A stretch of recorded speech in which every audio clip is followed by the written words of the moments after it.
നമസ്കാരം, ഞാൻ ശാലിനി. പ്രധാന വാർത്തകൾ. കൂരോപ്പടയിൽ ബ്ലേഡ് മാഫിയ ആക്രമണം, 3 പേർക്ക് പരിക്കേറ്റു, വീട് തല്ലിത്തകർത്തു.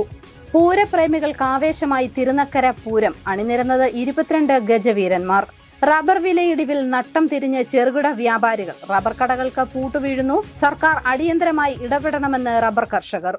വാർത്തകൾ വിശദമായി. കൂരോപ്പടയിൽ ബ്ലേഡ് മാഫിയയുടെ വിളയാട്ടം. ബ്ലേഡ് മാഫിയ സംഘം വീട് കയറി ആക്രമണം നടത്തിയതിനെ തുടർന്ന് ഗൃഹനാഥനടക്കം 3 പേർക്ക് പരിക്കേറ്റു. വീട് അടിച്ചു തകർത്തു. പരിക്കേറ്റവർ പാമ്പാടി താലൂക്ക് ആശുപത്രിയിൽ ചികിത്സയിലാണ്.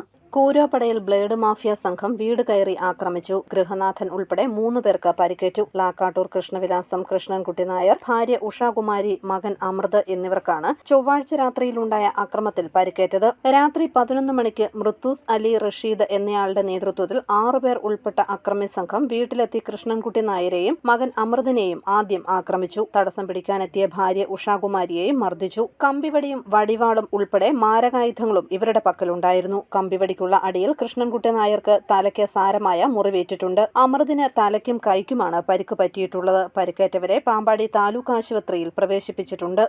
രാത്രി 11:30 ആയപ്പോഴാണ് ഇവർ വരുന്നത്. ഇവർ വന്ന് അകത്തോട്ട് പരിക്കകത്തോട്ട് കയറുകയും നമ്മളെ ആക്രമിക്കുകയൊക്കെ ചെയ്തു.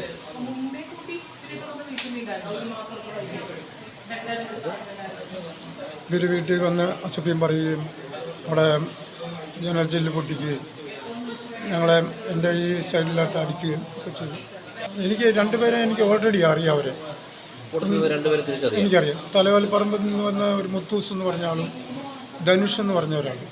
വീടിന്റെ ജനാലകളും മറ്റ് വീട്ടുപകരണങ്ങളും അടിച്ചു തകർക്കുകയും വധഭീഷണി മുഴക്കുകയും ചെയ്തു. ഇന്നോവയിൽ എത്തിയ അക്രമി സംഘം ചൊവ്വാഴ്ച ഉച്ചയ്ക്കും ഇവരുടെ വീട്ടിലെത്തിയിരുന്നു. കൃഷ്ണൻകുട്ടി നായരുടെ മകളുടെ ഭർത്താവ് തലയോലപ്പറമ്പ് സ്വദേശിയായ മൃത്തൂസിന്റെ കയ്യിൽ നിന്നും വാങ്ങിയ പണം തിരികെ ആവശ്യപ്പെട്ടാണ് സംഘം എത്തിയത്. പാമ്പാടി പോലീസ് അന്വേഷണം ആരംഭിച്ചു. അക്രമികളെ ഉടൻ അറസ്റ്റ് ചെയ്യണമെന്ന് പഞ്ചായത്ത് പ്രതിപക്ഷ നേതാവ് അനിൽ കൂരോപ്പട, പഞ്ചായത്ത് വൈസ് പ്രസിഡന്റ് ഗോപി ഉല്ലാസ്, പഞ്ചായത്ത് അംഗങ്ങളായ Ambili Mathew, Sandhya G Nair, T Mohanan, CPM local secretary ES Vinod, Congress മണ്ഡലം സെക്രട്ടറി ഗോപൻ വെള്ളമറ്റം എന്നിവർ ആവശ്യപ്പെട്ടു. News bureau, Pallikathodu. പൂരപ്രേമികൾക്ക് ആവേശം പകർന്ന് തിരുനക്കരയിൽ പകൽപൂരം. ഇരുചേരുവാരങ്ങളിലുമായി 22 ഗജവീരന്മാർ അണിനിരന്ന പൂരം കാണാൻ നാടാകെ തിരുനക്കരയിലേക്ക് ഒഴുകിയെത്തി. തിരുനക്കര മഹാദേവ ക്ഷേത്രത്തിലെ 7ാം ഉത്സവ ദിനമായ ബുധനാഴ്ച 22 ആനകൾ അണിനിരക്കുന്ന തിരുനക്കര പൂരം അരങ്ങേറി. തിരുനക്കര ക്ഷേത്ര മൈതാനത്തിന് ഇരുവശവുമായി 11 ആനകൾ വീതം അണിനിരന്നു. തന്ത്രി താഴ്മൺമഠം കണ്ഠരര് മോഹനര് ദീപം തെളിയിച്ചു. കിഴക്കൂട്ട് അനിയന്മാരാരുടെ പ്രമാണത്തിൽ പാണ്ഡ്യമേളമുണ്ടായിരുന്നു. ശിവശക്തി ഓഡിറ്റോറിയത്തിന് സമീപം പടിഞ്ഞാറൻ ചേരുവാരത്തിൽ തൃക്കടവൂർ ശിവരാജു തിരുനക്കര അപ്പന്റെ സ്വർണ്ണത്തിടമ്പേറ്റി. ഗണപതി കോവിലിന് സമീപം കിഴക്കൻ ചേരുവാരത്തിൽ ഉഷശ്രീ ശങ്കരൻകുട്ടി ദേവിയുടെ തിടമ്പേറ്റി. News bureau, Kottayam. ഇനിയും ഉയരാത്ത റബ്ബർ വിലയിൽ നട്ടം തിരിഞ്ഞ് ചെറുകിട വ്യാപാരികൾ.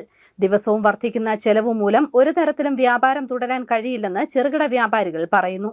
പാമ്പാടി ടൗണിൽ മാത്രം 10ഓളം റബ്ബർ കടകൾ ഉണ്ടായിരുന്ന സ്ഥാനത്ത് ഇപ്പോൾ 3 എണ്ണം മാത്രമാണ് ഉള്ളത്. വിലത്തകർച്ച, കാലാവസ്ഥാ വ്യതിയാനം തുടങ്ങിയ പ്രശ്നങ്ങളിൽ നട്ടം തിരിഞ്ഞ് റബ്ബർ കർഷകർ ദുരിതമനുഭവിക്കുമ്പോൾ വ്യാപാരം തുടരാൻ കഴിയാതെ ചെറുകിട വ്യാപാരികളും. വിലത്തകർച്ചയാണ് ചെറുകിട വ്യാപാരികൾ നേരിടുന്ന പ്രതിസന്ധി. വടക്കു കിഴക്കൻ സംസ്ഥാനങ്ങളിൽ നിന്നും ടയർ കമ്പനികൾ കുറഞ്ഞ വിലയ്ക്ക് റബ്ബർ സംഭരിക്കുന്നതാണ് വിലത്തകർച്ചയുടെ മുഖ്യ കാരണം. പ്രാദേശിക വിപണി ഇല്ലാതായതിൽ കർഷകരുടെ ആശങ്കകൾക്കൊപ്പമുണ്ട് ചെറുകിട റബ്ബർ വ്യാപാരികളുടെ ആശങ്കകളും. ദിവസവും വർദ്ധിക്കുന്ന ചെലവുകൾ താങ്ങാൻ കഴിയാത്തതിനാൽ ചെറുകിട വ്യാപാരം നിർത്തുകയാണ് പലരും. പാമ്പാടി ടൗണിൽ തന്നെ 10 റബ്ബർ കടകൾ ഉണ്ടായിരുന്നതിൽ ഇപ്പോൾ 3 എണ്ണം മാത്രമാണ് ഉള്ളത്. യാതൊരു ലാഭവും ഇതുമൂലമില്ലെന്ന് റബ്ബർ വ്യാപാരികളും പറയുന്നു. ഞാനൊരു 35 കൊല്ലമായിട്ട് പാമ്പാടി റബ്ബർ കച്ചവടം ചെയ്യുക. ഞാൻ കഴിഞ്ഞ 5 കൊല്ലം മുമ്പ് ഈ ടൗണിനകത്ത് തന്നെ 10 കടയോളം ഉണ്ടായിരുന്നു റബ്ബർ കട. അതേസമയം ഈ 5 കൊല്ലം കൊണ്ട് ഇനിയിപ്പം 3 കടയുണ്ട് പാമ്പാടി ടൗണിനകത്ത്. അത് ഞങ്ങളുടെ 3 കട, എൻ്റെ കടയും എൻ്റെ സഹോദരങ്ങളുടെ കടയും.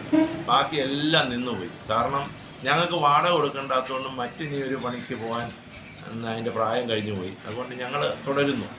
ബാക്കിയുള്ള കടക്കാർ മുഴുവൻ നിന്ന് വാങ്ങാൻ വാടക, അതിൻ്റെ സെക്യൂരിറ്റി, പിന്നെ ലാഭം അത് കൊടുക്കാൻ ഇല്ലാതെ വന്നുകൊണ്ട് ഇവരെല്ലാം നിർത്തി. കഴിഞ്ഞ 5 കൊല്ലം മുമ്പ് 11 കടയുണ്ടായിരുന്ന പാമ്പാടി ഈ 3 കടയും കൂടെ റബ്ബർ കടയുണ്ട്. അതിൻ്റെ കാരണം റബ്ബർ ആരും വെട്ടുന്നില്ല. റബ്ബർ ഇവിടെ കട വരവ് കുറവ്. അതിൻ്റെ വിലയില്ലാത്തതുകൊണ്ട് ഒത്തിരി പേര് വെട്ടാൻ കിടക്കുക. ഇത്തിരി സാമ്പത്തികമുള്ളവർ ആരും റബ്ബർ വെട്ടുന്നില്ല. ചുമ്മാ കഴിഞ്ഞ 5 കൊല്ലമായിട്ട് വെട്ടാത്ത തോട്ടങ്ങൾ ഇവിടെ കിടക്കും ഇഷ്ടം പോലെ. അതുകൊണ്ട് ഇനിയിപ്പോൾ ഞങ്ങളുടെ 3 കടകളേ ഉള്ളൂ, ബാക്കി കടയെല്ലാം നിന്ന് പോയി. ആ റബ്ബർ മേഖല ഗവൺമെൻറ്റിൽ നിന്ന് 10 പൈസയുടെ ഗുണവും ഞങ്ങൾക്ക് റബ്ബർ കച്ചവടക്കാർക്കും ഇല്ല, കൃഷിക്കാർക്കും ഇല്ല. സർക്കാർ തലത്തിൽ റബ്ബർ സംഭരിക്കാൻ ഇടപെടലുകൾ ഉണ്ടായാൽ മാത്രമേ ഇപ്പോഴത്തെ പ്രതിസന്ധി മറികടക്കാനാവൂ എന്ന് കർഷക സംഘടനകൾ പറയുന്നു. News bureau, Pampady. അങ്കമാലി എരുമേലി ശബരി റെയിൽപാതയുടെ നിർമ്മാണം ഏറ്റെടുക്കാൻ സന്നദ്ധത അറിയിച്ച് കേരള റെയിൽ ഡെവലപ്മെന്റ് കോർപ്പറേഷൻ. 3810 കോടി രൂപയാണ് പദ്ധതിയുടെ പുതുക്കിയ എസ്റ്റിമേറ്റ്. നിർമ്മാണ ചെലവിന്റെ പകുതി വഹിക്കാമെന്ന് കേരളം റെയിൽവേയെ അറിയിച്ചു. 1/4 നൂറ്റാണ്ട് പിന്നിട്ടിട്ടും നിർമ്മാണം എവിടെയും എത്താത്ത അങ്കമാലി എരുമേലി ശബരി റെയിൽ പദ്ധതി വീണ്ടും ശ്രദ്ധ നേടുന്നു. റെയിൽപാതയുടെ നിർമ്മാണം ഏറ്റെടുക്കാൻ സന്നദ്ധത അറിയിച്ച കേരള റെയിൽ ഡെവലപ്മെന്റ് കോർപ്പറേഷൻ.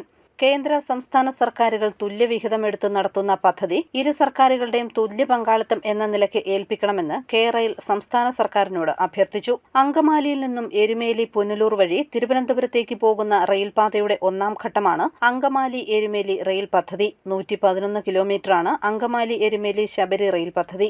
1996ലാണ് ഇതിന്റെ പ്രാഥമിക സർവേ നടന്നത്. 97ൽ പദ്ധതിക്ക് റെയിൽവേ അനുമതി നൽകുകയും ചെയ്തു. അങ്കമാലി മുതൽ കാലടി വരെ 11 കിലോമീറ്റർ റെയിൽപാതയും ഒരു പാലവും കാലടിയിൽ റെയിൽവേ സ്റ്റേഷനും പണിതു. പിന്നീട് പദ്ധതി മുന്നോട്ട് പോയിരുന്നില്ല.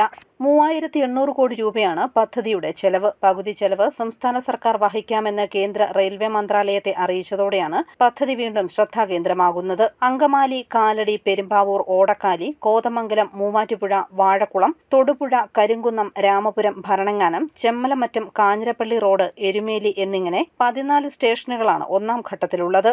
ദക്ഷിണേന്ത്യയിലെ പ്രധാന തീർത്ഥാടന കേന്ദ്രമായ ശബരിമലയിലേക്ക് തീർത്ഥാടകർക്ക് യാത്രാ സൗകര്യമൊരുക്കുന്നതിനൊപ്പം മധ്യ തെക്കൻ കേരളത്തിലെ ജനങ്ങളുടെ ചിരകാല അഭിലാഷവുമാണ് ശബരിപാത. News bureau, Ponkunnam. Major Kodungoor ദേവീക്ഷേത്രത്തിലെ തിരുവുത്സവം അവസാന നാളുകളിലേക്ക്. ബുധനാഴ്ച പകൽ നടന്ന ഉത്സവ ബലിയിലും ദർശനത്തിലും നിരവധി ഭക്തർ പങ്കാളികളായി. ഉത്സവത്തോടനുബന്ധിച്ചുള്ള കലാപരിപാടികളിലും ആസ്വാദകരുടെ നിറഞ്ഞ പങ്കാളിത്തമാണുള്ളത്. മേജർ കൊടുങ്ങൂർ ദേവി ക്ഷേത്രത്തിലെ തിരുവുത്സവം അവസാന നാളുകളിലെത്തി. തിരുവുത്സവത്തിന്റെ 7ാം ദിനമായ ബുധനാഴ്ച നടന്ന ഉത്സവ ബലിയിലും ദർശനത്തിലും നിരവധി ഭക്തർ പങ്കെടുത്തു. നാടിന്റെ നാനാഭാഗങ്ങളിൽ നിന്ന് നൂറുകണക്കിന് വിശ്വാസികളാണ് ദിവസവും ക്ഷേത്രത്തിലെത്തി ഉത്സവ ചടങ്ങുകളിൽ പങ്കാളികളാകുന്നത്. ചൊവ്വാഴ്ച രാത്രിയിൽ നടന്ന വിളക്കെഴുന്നള്ളിപ്പും ഭക്തിസാന്ദ്രമായി. ഉത്സവത്തോടനുബന്ധിച്ച് നടക്കുന്ന കലാപരിപാടികളിലും നിറഞ്ഞ പങ്കാളിത്തമാണുള്ളത്.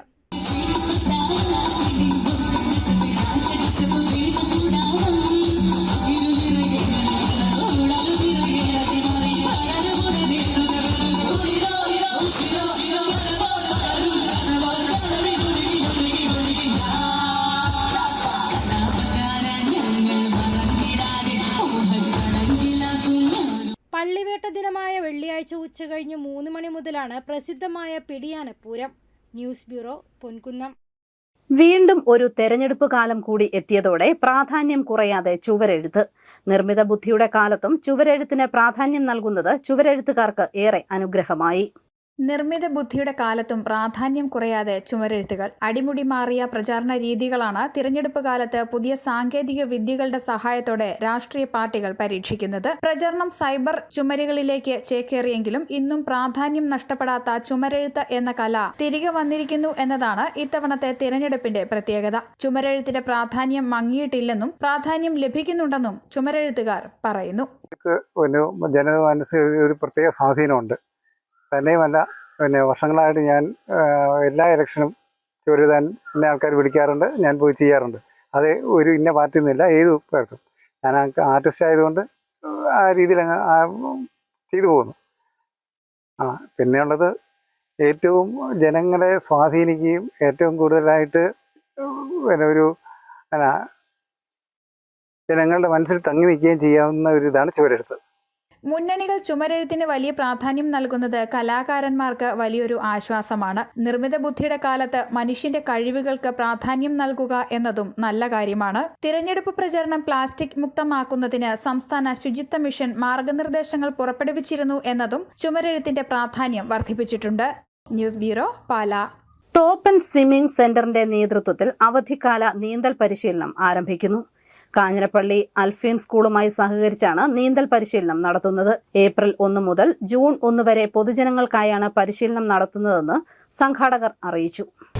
5 വർഷത്തിലേറെയായി കാഞ്ഞിരപ്പള്ളിയിലെ അൽഫീൻ പബ്ലിക് സ്കൂളുമായിട്ട് ബന്ധപ്പെട്ട് ടോപ്പ് ആൻഡ് സ്വിമ്മിംഗ് സെൻറ്റർ നടത്തി വരുന്ന അവധിക്കാല നീന്തൽ പരിശീലനം ഏപ്രിൽ 1 തീയതി മുതൽ ജൂൺ 1 തീയതി വരെ ഈ വർഷം നടത്താനാണ് തീരുമാനിച്ചിരിക്കുന്നത്.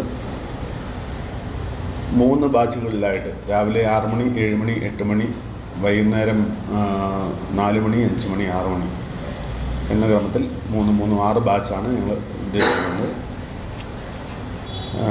പബ്ലിക്കിന് വേണ്ടിയാണിത്. ആക്ച്വലി പലർക്കും ഇത് അറിയത്തില്ല, സ്കൂളിലെ കുട്ടികൾക്ക് മാത്രമുള്ളതാണെന്നാണ് എല്ലാവരും കരുതിയിരിക്കുന്നത്. അങ്ങനെയല്ല, ഇത് നമ്മൾ പബ്ലിക്കിന് വേണ്ടി കൂടെയാണ് ചെയ്യുന്നത്. ആർക്ക് വേണേൽ വരാം. 5 വയസ്സിന് മേലെ പ്രായമുള്ള ആർക്ക് വേണേൽ പങ്കെടുക്കാവുന്ന ഒരു പ്രോഗ്രാമാണ്.